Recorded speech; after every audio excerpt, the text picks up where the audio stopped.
no hay que perder de vista la importancia de los hidrocarburos para un Trump que se resiste a avanzar en la transición energética. ¿Pero por qué? Porque esto nadie lo dice. China, a diferencia de Estados Unidos, depende mucho de su comercio exterior en términos a la importación de petróleo. Por eso también China va a 200 kilómetros por hora hacia la transición energética, eólica y solar.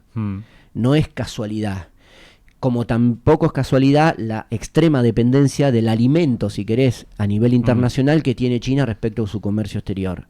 Porque también eso explica cómo Trump, Washington y las distintas agencias, que también después tendríamos que hacer un asterisco ahí, se disputan el poder interno, porque nosotros lo hemos dicho acá, lo tocamos de pasada con el caso de Epstein, pero hay una disputa interna feroz en Estados Unidos. Sí. Recordemos que Trump no reelige, que después lo vamos a tocar, pero digo esto en términos externos, lo que hace es posicionar a un Trump que se dio cuenta de hace un tiempo a esta parte de dos cuestiones. Primero, de que Delcy Rodríguez, ¿sí?, la vicepresidenta, que hoy el Tribunal Supremo de Justicia de Venezuela dijo, bueno, vamos a hacer una transición larga, la autorizan a ser la presidenta en ejercicio en esta especie de pausa que puede tener hasta 90 días, eso es una excepción también internamente en Venezuela.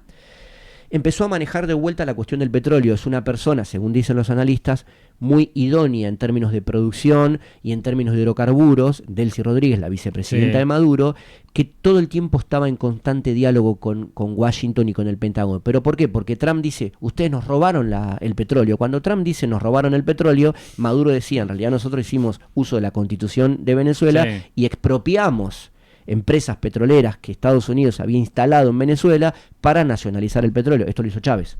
¿Sí? Fue el gran talón de Aquiles de Chávez, ¿no? La maldición de los recursos. Hay un libro de Fanon muy interesante para leer, para el que quiera hacerlo, respecto de esto, ¿no? La maldición de los recursos naturales. Pero toda esta movida tiene que ver porque en el medio Venezuela le estaba vendiendo petróleo muy barato a China. Y China, previendo un conflicto con Taiwán, estaba comprando masivamente alimento y acumulando petróleo. Trump observa esto y rompe ese esquema. ¿Por qué? Porque además hay 70 conflictos en el mundo, hoy, activos. El estrecho de Hormuz y el estrecho de Malaca son las dos rutas marinas donde principalmente pasa petróleo. Uno está cerca de Irán, el otro está cerca del Golfo de Bengala y en el Mar de la China. Con lo cual, cualquier conflicto bélico de esos 70 que hay a nivel mundial se descontrola, lo más probable es que esas dos rutas marinas por donde pasa el 90% del petróleo mundial hoy se interrumpan. Entonces Trump, ¿qué está diciendo? Patio trasero, lo tenemos al toque. Un gobierno débil al que no va a apoyar nadie, ni interna ni externamente, porque, vamos a decirlo concreto, no pasó nada. No. Y eso no fue casualidad, no es que Trump se tiró a la marchanta y dijo, bueno, vamos a ver qué pasa. Esto fue, no solamente la operación militar fue milimétrica. Yo te digo que una de las pocas personas que seguía bancando a Maduro era Cristina Fernández de Kirchner todavía. Sí, que si querés hoy tiene una relevancia que es cercana a cero en esta cuestión, ¿no? En esta discusión. También hay que decir que, si vamos a lo concreto, la defensa del espacio aéreo venezolano estaba a manos de Rusia y no voló nada. Un dron. China ni opinó. Prácticamente, a ver, también hay que decir, China tampoco dijo nada cuando Estados Unidos bombardeó Irán, que le quedaba mucho más cerca y le significaba un desorden bastante más cercano. ¿Pero por qué? Porque hay todo un juego de especulación en esto. Porque además también China dice, en esto de Xi Jinping está pensando, imagino, ¿no? Esto de la reconfiguración de las esferas de influencia. Bueno, tiene una disputa muy concreta y que quizás se convierta en una escalada militar con Taiwán, China. Como también Rusia tiene una carta libre con esto, con Ucrania. Entonces, si vos lo pensás desde el punto de vista pragmático y estratégico de estos tipos, ¿no? Imagino en el Kremlin, imagino los servicios de inteligencia chinos diciendo, vamos a ver qué pasa. Hay mucho más para jugarse que un Maduro. Muchísimo más. Maduro es el tiro al pichón. Todo lo que se está jugando, todo lo que está en juego vale más que un Maduro. Todo vale más que un Maduro. Todo vale más que un Maduro. Perfecto. Porque incluso vos pensalo de esta manera, Juan, en esta reconfiguración de las esferas de influencia, si Trump, entre comillas, garantiza que las esferas de influencia se acomoden en función de los hegemones de cada esfera, entiéndase Rusia y China, esa garantía de proceso hoy quizás frene conflictos en Eurasia y en Medio Oriente. Por ejemplo, que Arabia Saudita deje de bombardear a los hutíes en Yemen. Porque eso no es un dato menor. Porque Arabia Saudita estaba pidiendo entrar a los BRICS. Hasta que hubo un tirón de oreja del Pentágono. y hubo una cierta liberación respecto a combatientes que están luchando en el norte de Yemen para lograr la independencia. Son separatistas, ¿no? Como ha habido históricamente en Latinoamérica y en cualquier parte del mundo, que son hutíes y que están queriendo separar a parte de Yemen e unirla a los Emiratos Árabes Unidos. Esto genera una tensión en esa región, con la cual Estados Unidos está diciendo, yo no me voy a... Trump fue en esto muy explícito, así como clarificó, Sí. yo estuve hablando con Delcy Rodríguez, esto por el petróleo, vamos a meter un tipo ahí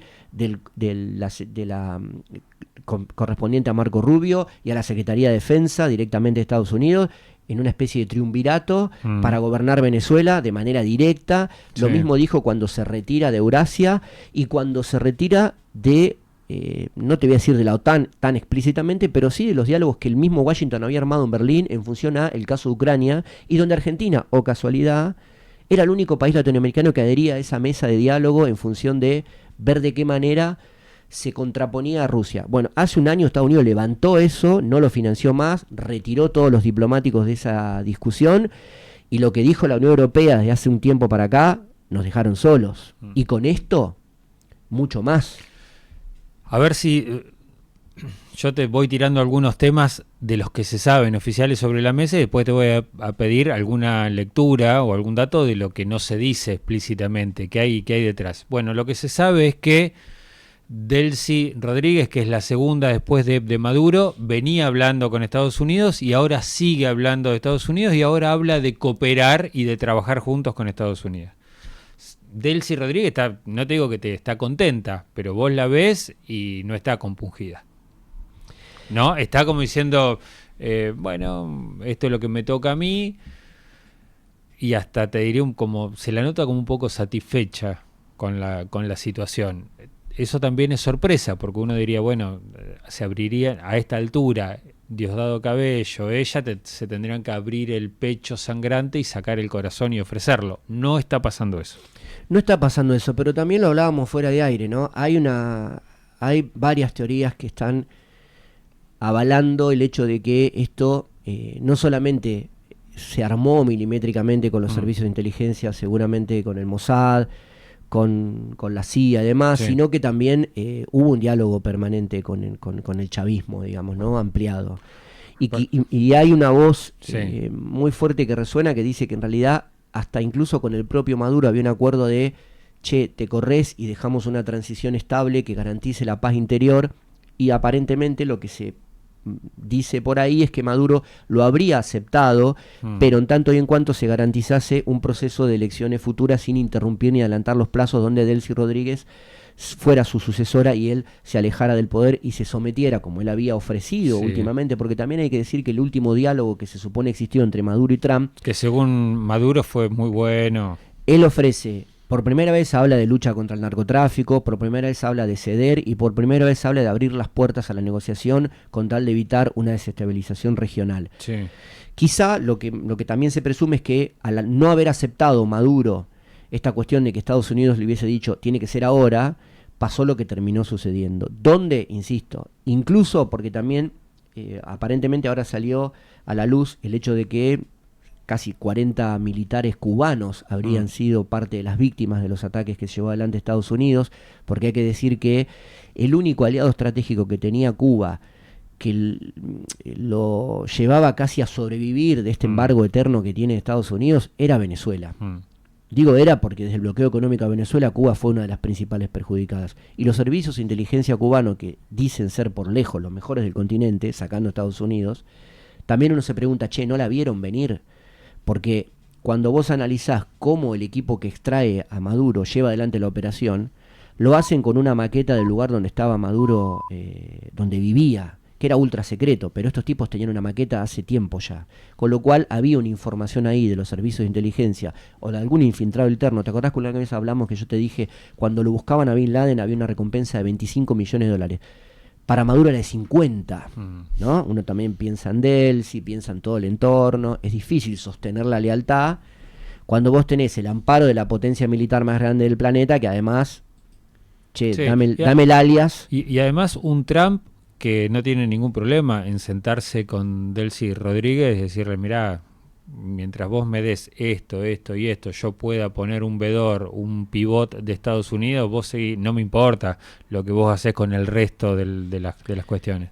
Trump ofrece una paleta de soluciones que tienen que ver con asistencia financiera, con coerción militar, con apoyo estratégico, con una narrativa que te destroza en términos de imagen, y después viene y te ofrece a lo mafioso un negocio del cual vos no podés decir que no, ¿no? Opera como un mafioso.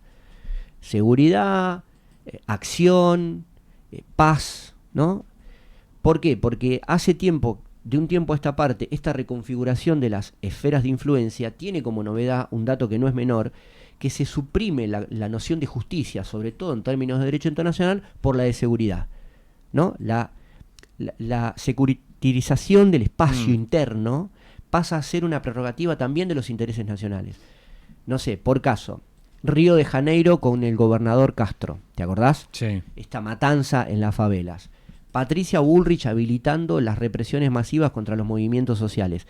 Kast teniendo como caballito de batalla para el balotaje la cuestión de la inmigración del norte de Chile, mayoritariamente de venezolanos que traían el narcoterrorismo a la región. Digo, esa idea, ¿no? Lo que está haciendo Estados Unidos es instaurar dentro de la esfera de influencia la nueva visión de la política internacional, este nuevo conservadurismo neoliberal, que también se cuela internamente.